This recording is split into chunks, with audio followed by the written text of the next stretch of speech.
Aujourd'hui, j'ai bien envie de discuter sur la version française de Sawako ou Kimi ni Todoke, comme vous voulez l'appeler, peu importe. Bref, je suis très heureuse parce que cet animé, il a eu le droit récemment à une saison 3, ce qui était totalement improbable vu que la saison 2 était sortie il y a quasiment 10 ans au moment de l'annonce. Et je voulais discuter un petit peu aujourd'hui de la version française qui a été refaite par Netflix, alors qu'il existait déjà une version française des 2 premières saisons.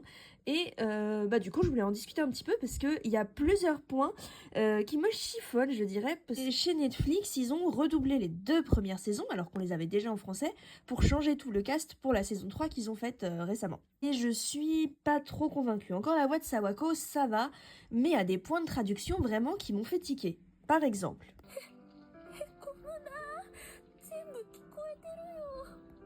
Donc typiquement à ce moment-là, Sawako, c'est le 2e épisode de la série, et c'est l'épisode où il change de place, elle tire sa place, elle a le numéro 3, et en fait tout le monde dit « Ah là là, je veux pas me retrouver assis à côté de Sadako, blablabla, blablabla. » Et elle dit en japonais littéralement « Zenbu kikoete uru yo », c'est-à-dire qu'elle dit littéralement « Zenbu tu » et « kikoete uru », c'est « je suis en train d'entendre ». Donc en gros, littéralement parlant, ce qui veut dire j'entends tout. Et je ne sais pas pourquoi Netflix a décidé de traduire ça en français de la façon suivante. Je vais vous montrer. Oh, j'ai tout entendu. Ça, c'était vraiment violent. Si seulement j'étais sourde. Et je trouve Enfin bon, que cette traduction, vraiment le « si seulement j'étais sourde », je trouve que non seulement c'est déplacé, mais en plus de ça, venant d'un personnage comme Sawako, je suis désolée, mais ça ne colle absolument pas. Je vais vous montrer la version 2010. C'est pas très gentil. J'entends tout ce que vous dites. Franchement, je suis désolée, mais ça colle beaucoup mieux. La traduction est plus vieille et elle est meilleure. Alors déjà, ce genre de truc-là, ça me dérange un petit peu. Pourtant, je suis vraiment une très grande fan des versions françaises. Mais Netflix, vous avez fait quoi? Parfois, Netflix, ils font des traductions, mais je ne comprends pas comment ils font. Et en plus des petits couacs de traduction qu'il y a à droite à gauche, je suis beaucoup moins convaincue par un grand nombre de voix qui ont été choisies pour la nouvelle version française. Et pour ça, je voulais vous montrer un extrait pour moi qui est assez parlant. Donc une des voix françaises qui m'a le plus dérangée dans la nouvelle version, c'est la voix de Kazuichi Arai, c'est-à-dire de Pin, qui est juste ici. Là, c'est la vieille version. Mais, ce que je viens de dire, c'était un truc super intelligent et sensé. Oh. Vite, il faut absolument que j'aille voir Shota. Yo, salut le vilain garçon qui est plein d'arrière-pensées. Va-t'en. Pourquoi tu le prends comme ça? Faut pas avoir honte, nos arrière-pensées ne font que refléter nos sentiments. D'accord, mais va-t'en d'ici. Mais qu'est-ce qui te prend? Écoutez-moi, vos douces. Shota a l'esprit rempli d'arrière-pensées. Et je trouve que ce Shota a l'esprit rempli d'arrière-pensée. Je trouve qu'il est vraiment, il vient du fond du cœur, vous voyez? Vraiment. La voix, elle est hyper authentique, elle est vraiment... Enfin...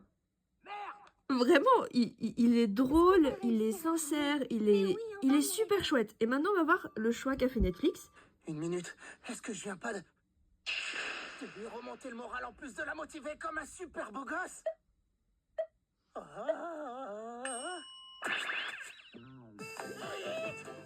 faut que j'aille voir Shota tout de suite. Salut, monsieur arrière-pensée, pas trop dur la puberté? Rentre chez toi. Eh ben dis donc, bonjour l'accueil, faut pas t'en faire mon vieux, tu sais les arrière-pensées, tout ça, ça vient du cœur. Ouais, ok, super, allez, demi-tour. Non mais, qu'est-ce que tu fais là? Hey, tout le monde, écoutez-moi. Shota a la tête bourrée d'arrière-pensée, il faut le casser du soir au matin. Ça, c'est Pin à tous les coups. Ouais, c'est lui. Kazuya, tes arrière-pensées?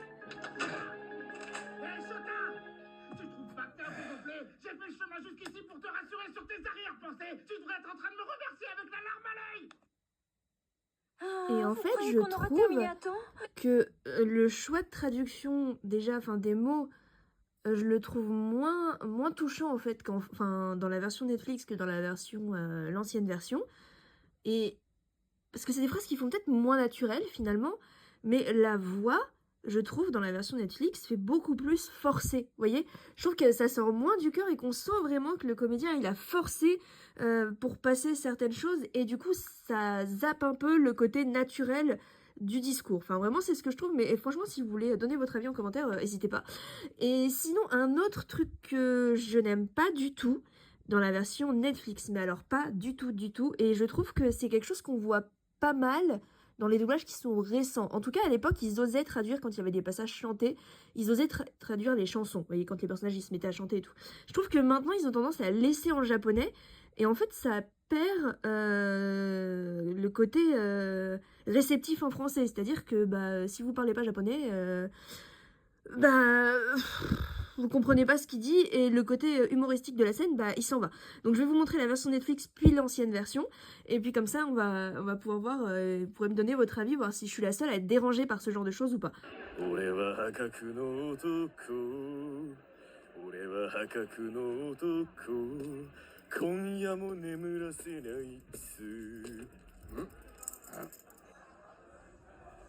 Tu viens t'asseoir ici? Donc vous voyez, c'est bien la version Oui, j'arrive. française. Et il a chanté en japonais, sachant que si vous ne parlez pas japonais, vous ne pouvez pas comprendre ce qu'il chante.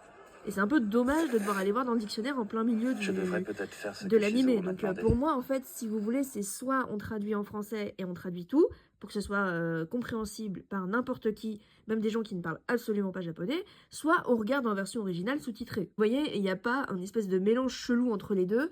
D'après moi, voilà, je trouve que ça gâche un peu la lecture de l'œuvre. Je vais vous montrer l'ancienne version, ce qu'ils ont décidé de faire. Personnellement, je préfère largement les choix qu'ils ont fait dans la première version. Je suis vraiment un mec génial. Je suis vraiment un mec génial. Ce soir, tu dormiras pas dans le lit conjugal. Shota, par ici. Ouais. Bon, un prof qui chante ça, on est bien d'accord, c'est un peu chelou. Mais en dehors de ce problème-là, je trouve vraiment que ce choix de le faire chanter en français, ça rend la scène beaucoup plus comique et finalement on la comprend. Enfin, vous voyez ce que je veux dire? Parce que il y a beaucoup de gens qui disent ouais, mais c'est bien que ça soit resté en japonais et tout, mais finalement on comprend pas. Enfin, il y en a pas la moitié qui comprennent de ce qui se dit et je trouve que ça perd vraiment de ce côté. On peut réceptionner l'œuvre correctement et la comprendre dans son intégralité. Donc voilà, franchement, j'adore Sawako. Je trouve que certaines voix sont très très bien, même si j'aime beaucoup les anciennes. J'aime bien la nouvelle voix de Kazaya, j'aime bien la nouvelle voix de Sawako. Celle d'Ayane, elle est très bien aussi. Enfin, vraiment, il y en a plein que je trouve chouettes. Mais ils ont quand même fait plusieurs choix chez Netflix dans la nouvelle version que je trouve pas convaincants. Voilà, n'hésitez pas à me donner votre avis. Est-ce que je suis la seule à penser ça? Est-ce que je suis compliquée? Est-ce que je suis bizarre peut-être? Je ne sais pas.